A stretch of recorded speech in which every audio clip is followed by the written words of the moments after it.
Mais je me pose la question de savoir pourquoi il y a des guerres dans le monde, pourquoi il y a des conflits, pourquoi il y a des mésententes. Si le Christ aujourd'hui nous demande d'être un comme son Père un dans sa prière sacerdotale, c'est pour inciter tous les peuples à pouvoir s'entendre et même pour les pays en guerre de trouver, d'amorcer une forme de dialogue qui va leur permettre d'avancer, de trouver un consensus, un compromis pour faire régner la paix au monde entier.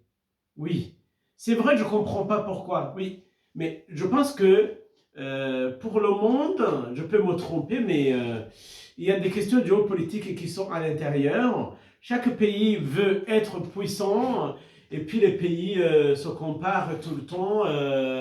Et quand il y a un pays qui est puissant, un autre veut devenir puissant, et un autre veut devenir puissant, et on dirait qu'il faut passer par la guerre pour trouver des pays qui le soutiennent, qui soient derrière. Vraiment, nous avons besoin de vivre la paix. Quand j'ouvre la télé, je ne vois que il n'y a que des informations qui nous parlent des guerres. Et je ne sais pas pourquoi il faut toujours entendre des guerres, des conflits. Il est là. Dans les familles, il y a beaucoup de conflits. Il y a beaucoup de conflits dans les familles. Bon, je m'enlève parce que j'en ai marre. Il y a beaucoup de conflits dans les familles.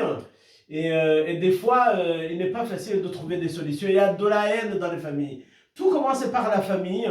Parce que si, dans notre liberté, nous ne pouvons pas respecter la liberté des autres, ça devient très compliqué. Chacun, il se cherche lui-même sans considérer l'autre. Vraiment, nous avons besoin de vivre la paix. Que chacun puisse donner la paix à son prochain, à son ami. Que les membres des familles puissent se donner la paix. Parce que si on ne se donne pas la paix, tout devient compliqué. Vraiment. Je vous le demande. Vivons la paix. Essayons d'être gentils, sympathiques envers tout le monde. Et prions pour les dirigeants des pays pour qu'ils puissent justement faire régner la paix. Le Seigneur, il a parlé de l'unité des chrétiens, mais aussi de l'unité des peuples. Comment faire régner la paix si le Christ vient maintenant, ici et maintenant? Trouvera-t-il la paix sur la terre? C'est une question que je me pose, mais à laquelle je n'ai pas la réponse. Mais chacun il peut se mettre à la place.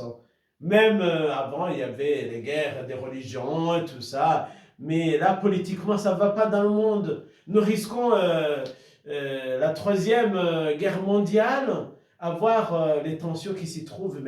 Mais je suis consterné par tout ça. Mais je suis motivé, je suis optimiste.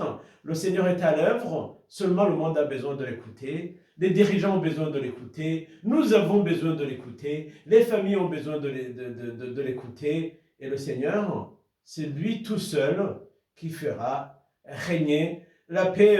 Bon dimanche, je vous bénis. C'était juste une petite réflexion, une petite salutation. Abonnez-vous, sinon nous nous retrouverons. Merci. Au revoir, bonne soirée, bon dimanche et bon week-end. Voilà.